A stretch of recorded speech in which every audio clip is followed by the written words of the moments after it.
Assalamualaikum warahmatullahi wabarakatuh. Bapak, Ibu, saudara-saudara sebangsa setanah air, pagi tadi saya telah memimpin rapat terbatas secara virtual tentang Undang-Undang Cipta Kerja bersama jajaran pemerintah dan para gubernur. Dalam undang-undang tersebut terdapat 11 klaster yang secara umum bertujuan untuk melakukan reformasi struktural dan mempercepat transformasi ekonomi. Adapun klaster tersebut adalah urusan penyederhanaan perizinan, urusan persyaratan investasi, urusan ketenagakerjaan, urusan pengadaan lahan, urusan kemudahan berusaha, urusan dukungan riset dan inovasi, urusan administrasi pemerintahan, urusan pengenaan sanksi, urusan kemudahan pemberdayaan dan perlindungan UMKM, urusan investasi dan proyek pemerintah, serta urusan kawasan ekonomi. Dalam rapat terbatas tersebut, saya tegaskan mengapa kita membutuhkan Undang-Undang Cipta Kerja. Pertama, setiap tahun ada sekitar 2,9 juta penduduk usia kerja baru, anak muda yang masuk ke pasar kerja, sehingga kebutuhan atas lapangan kerja baru sangat-sangat mendesak. Apalagi di tengah pandemi, terdapat kurang lebih 6,9 juta pengangguran dan 3,5 juta pekerja terdampak pandemi COVID-19. Dan sebanyak 87% dari total penduduk bekerja memiliki tingkat pendidikan setingkat SMA ke bawah, di mana 39% berpendidikan sekolah dasar. Sehingga perlu mendorong penciptaan lapangan kerja baru, khususnya di sektor padat karya. Jadi, Undang-Undang Cipta Kerja bertujuan untuk menyediakan lapangan kerja sebanyak-banyaknya bagi para pencari kerja serta para pengangguran. Kedua, dengan Undang-Undang Cipta Kerja akan memudahkan masyarakat, khususnya usaha mikro kecil, untuk membuka usaha baru. Regulasi yang tumpang tindih dan prosedur yang rumit dipangkas. Perizinan usaha untuk usaha mikro kecil UMK tidak diperlukan lagi, hanya pendaftaran saja. Sangat simpel.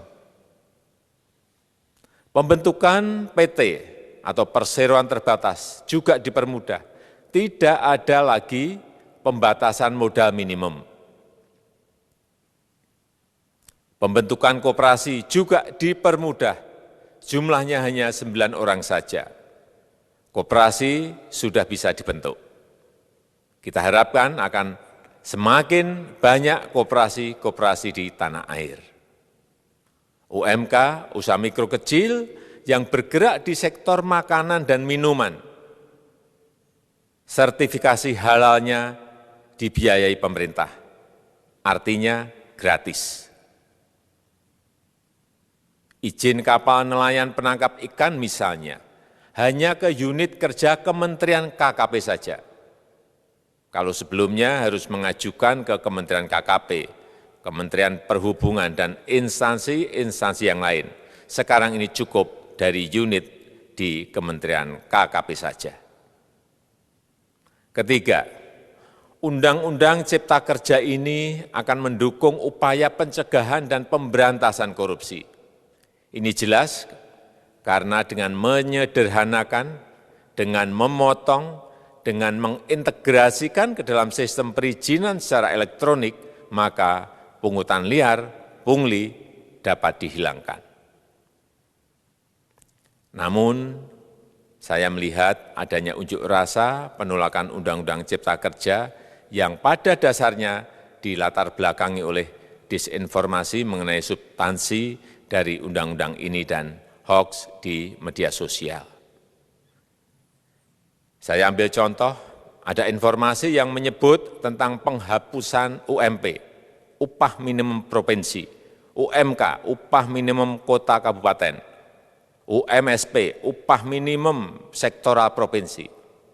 Hal ini tidak benar, karena faktanya upah minimum regional, UMR, tetap ada. Ada juga yang menyebutkan bahwa upah minimum dihitung per jam. Ini juga tidak benar. Tidak ada perubahan dengan sistem yang sekarang. Upah bisa dihitung berdasarkan waktu dan berdasarkan hasil. Kemudian adanya kabar yang menyebutkan bahwa semua cuti sakit, cuti kawinan, cuti khitanan, cuti baptis, cuti kematian, cuti melahirkan, dihapuskan. Dan tidak ada kompensasinya. Saya tegaskan juga ini tidak benar. Hak cuti tetap ada dan dijamin. Kemudian apakah perusahaan bisa mem-PHK kapanpun secara sepihak? Ini juga tidak benar. Yang benar, perusahaan tidak bisa mem-PHK secara sepihak. Kemudian juga pertanyaan mengenai benarkah jaminan sosial dan kesejahteraan lainnya hilang. Yang benar, jaminan sosial tetap ada. Yang juga sering diberitakan tidak benar adalah mengenai dihapusnya AMDAL, analisis mengenai dampak lingkungan. Itu juga tidak benar. AMDAL tetap ada. Bagi industri besar harus studi AMDAL yang ketat. Tetapi bagi UMKM lebih ditekankan pada pendampingan dan pengawasan. Ada juga berita mengenai Undang-Undang Cipta Kerja ini mendorong komersialisasi pendidikan. Ini juga tidak benar. Karena yang diatur hanyalah pendidikan formal di kawasan ekonomi khusus, di KEK.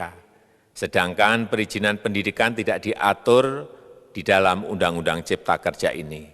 Apalagi perizinan untuk pendidikan di pondok pesantren. Itu tidak diatur sama sekali dalam Undang-Undang Cipta Kerja ini. Dan aturannya yang selama ini ada tetap berlaku. Kemudian diberitakan bahwa keberadaan bank tanah. Bank tanah ini diperlukan untuk menjamin kepentingan umum, kepentingan sosial, kepentingan pembangunan nasional, pemerataan ekonomi, dan konsolidasi lahan serta reforma agraria. Ini sangat penting untuk menjamin akses masyarakat terhadap kepemilikan tanah, kepemilikan lahan. Dan kita selama ini tidak memiliki bank tanah. Saya tegaskan juga bahwa Undang-Undang Cipta Kerja ini tidak melakukan resentralisasi kewenangan dari pemerintah daerah ke pemerintah pusat. Tidak ada. Perizinan berusaha dan pengawasannya tetap dilakukan oleh pemerintah daerah sesuai dengan NSPK, norma, standar, prosedur, dan kriteria yang ditetapkan pemerintah pusat. Ini agar dapat tercipta standar pelayanan yang baik di seluruh daerah dan penetapan NSPK ini dapat nanti akan diatur di dalam PP atau peraturan pemerintah. Selain itu, kewenangan perizinan untuk non-perizinan berusaha tetap ada di Pemda, sehingga tidak ada perubahan. Bahkan kita melakukan penyederhanaan, melakukan standarisasi jenis dan prosedur berusaha di daerah. Dan perizinan berusaha di daerah diberikan batas waktu. Ini yang penting di sini. Jadi ada service level of agreement. Permohonan perizinan dianggap disetujui bila batas waktu telah terlewati. Saya perlu tegaskan pula bahwa Undang-Undang Cipta Kerja ini memerlukan banyak sekali peraturan pemerintah atau PP dan peraturan presiden atau Perpres. Jadi setelah ini akan muncul PP dan Perpres yang akan kita selesaikan paling lambat 3 bulan setelah diundangkan. Kita pemerintah membuka dan mengundang masukan-masukan dari masyarakat dan masih terbuka usulan-usulan dan masukan dari daerah-daerah. Pemerintah berkeyakinan melalui Undang-Undang Cipta Kerja ini jutaan pekerja dapat memperbaiki kehidupannya dan juga penghidupan bagi keluarga mereka. Dan kalau masih ada, jika masih ada ketidakpuasan terhadap Undang-Undang Cipta Kerja ini, silahkan mengajukan uji materi atau judicial review melalui MK, Mahkamah Konstitusi. Sistem ketatanegaraan kita memang mengatakan seperti itu. Jadi, kalau masih ada yang tidak puas dan menolak, silahkan diajukan uji materi ke MK. Saya rasa itu yang bisa saya sampaikan pada kesempatan yang baik ini. Terima kasih. Wassalamualaikum warahmatullahi wabarakatuh.